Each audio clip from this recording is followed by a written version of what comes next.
जय सिया राम। आज हम जानेंगे गृहस्थ आश्रम में रहकर किन उपायों एवं किन नियम धर्मों को अपनाकर अपने जीवन को सुखमय बनाएं। गृहस्थ धर्म में रहकर हमें क्या करना चाहिए और क्या नहीं करना चाहिए, इन सब के बारे में आज हम जानेंगे। वीडियो के अंत तक बने रहें।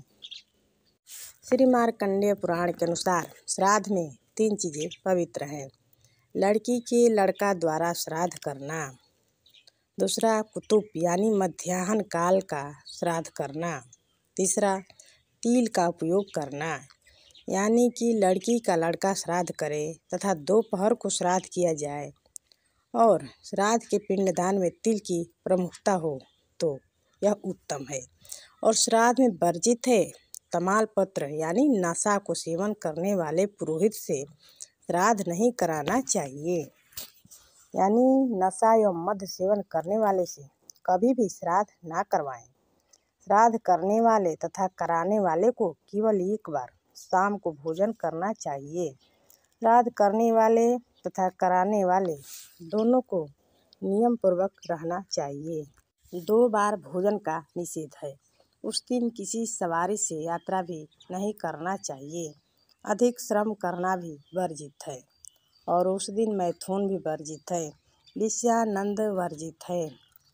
उपयुक्त निषेध श्राद्धकर्ता तथा श्राद्ध कराने वाले दोनों के लिए है। श्राद्ध के सारे नैवेद्यों में तुलसी पत्र डालकर पितरों को प्रसाद या पिंडदान अर्पण करना चाहिए। श्राद्ध के भोजन प्रसाद में तुलसी दल डालने से पितृ प्रसन्न होते हैं।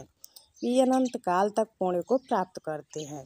अतः श्राद्ध के किसी भी भोजन भंडारा के वस्तु या सामग्री में लहसुन, प्याज, गाजर आदि निषिद्ध को भोजन में नहीं डालना चाहिए।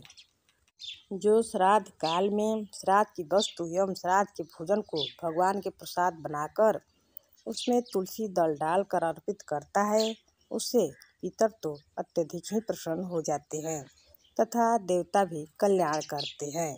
देव कार्यों में ब्राह्मणों की विशेष परीक्षा की जरूरत नहीं है, केवल उसे सदाचारी होना चाहिए।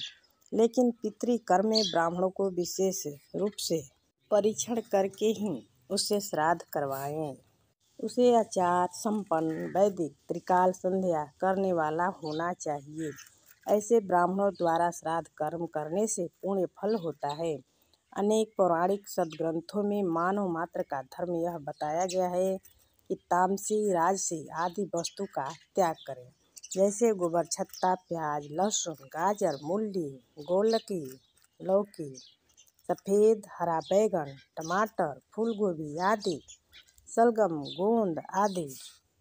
मुख से आग नहीं फूके, आसन पैर से न खींचकर बैठें, व्रत आदि में तेल साबुन आदि नहीं लगावें, मौन होकर पूर्व उत्तर पश्चिम की ओर मुख कर भोजन करें, दोनों हाथ से सिर नहीं खुजलावें, पान आदि खाकर मंत्र ना बोलें, पूज्यों यानी देवता, अग्नि, सूर्य, गुरु, माता, पिता आदि की ओर पैर फैलाकर भी नहीं बैठना चाहिए, अंजलि से जल ना पिएं, तावे की प्रथम और अंतिम रोटी को नहीं खाना चाहिए, ब्रह्म बेला में स्नान करें, धन को धर्म में लगावें, शुद्ध मधुर हितकर वचन बोलें, हमेशा कुछ धार्मिक अनुष्ठान करते रहें, सूर्योदय सूर्यास्त के सूर्य का दर्शन नहीं करें, नग्न स्नान आदि नहीं करें, उल्टा स्त्री से भी वार्तालाप ना करें, चीनी, मिट्टी, शीशा के बर्तन में भोजन ना करें।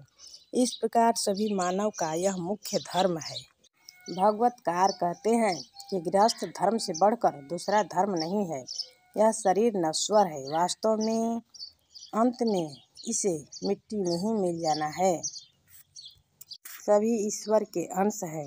जब पानी के बुलबुले की भांति सभी परिवर्तित हो जाते हैं तो केवल परमात्मा ही बचते हैं, यानी वास्तविक सत्ता श्री लक्ष्मीनाथ प्रभु की ही है। शेष संसार मृग मरीचिका ही की भांति है। अद्वैत तत्व का भी ज्ञान तो विशिष्ट द्वैत को जानने से ही होता है।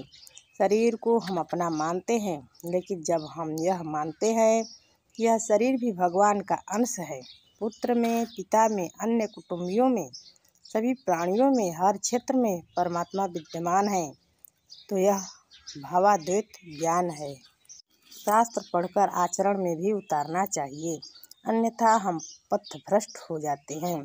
क्रियाद्वैत के अनुसार हर कार्य जब हम भगवान को समर्पित करते हैं तो वह क्रियाद्वैत हो जाता है। इससे अंतःकरण का अहंकार समाप्त हो जाता है।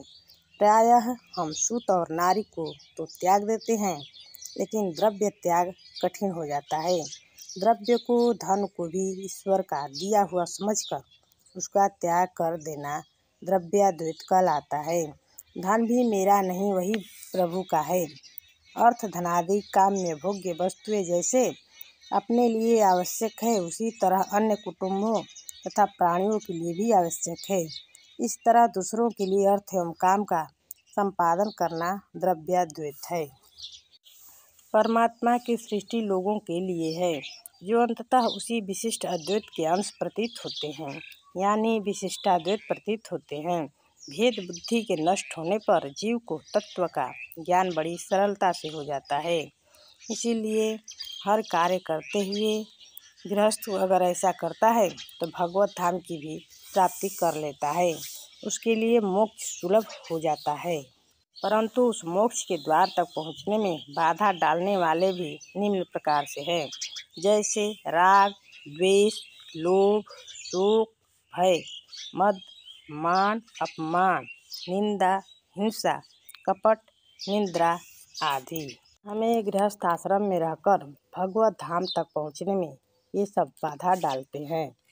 नारद जी कहते हैं कि खेती, व्यापार, नौकरी या अन्य कोई सेवा कर्म जो भी करें, सब कुछ करते हुए परमात्मा को स्मरण करते हुए उन्हीं का